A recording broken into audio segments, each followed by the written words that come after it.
بعدما زعمت تقارير أوروبية كثيرة عدم تفكير الأرجنتيني ميسي نهائيا في الانتقال لدوري روشن السعودي، خرج إحراج الجميع بحديثه عن تلك الخطوة وعن حبه للمملكة العربية السعودية.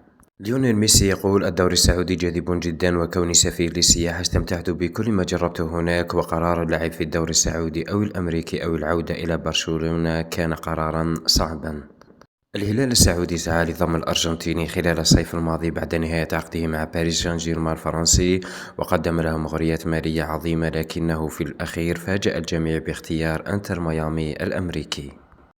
ميسي كشف عن كواليس الصيف والعروض التي تلقاها، إذ قال خلال تصريحاته لمجلة تايمز: لحسن حظي كنت أمتلك عدة خيارات على الطاولة وجميعها مثير للاهتمام، كان علي دراستها والتفكير بها مرورا بتقييمها وكان قبل أن نتفق على القرار النهائي بالقدوم إلى فريق ميامي. وأضاف يقول: خياري الأول كان العودة لبرشلونة، لكن لم يكن ذلك ممكنا، حاولت العودة ولم يكلل الأمر بنجاح. بعد ذلك فكرت كثيرا في الانتقال للدوري السعودي، حيث أعرف البلد وقد نجحوا في تطوير المسافة أو المنافسة لتصبح قوية للغاية، وفي المستقبل القريب يمكن أن تكون مسابقة مهمة.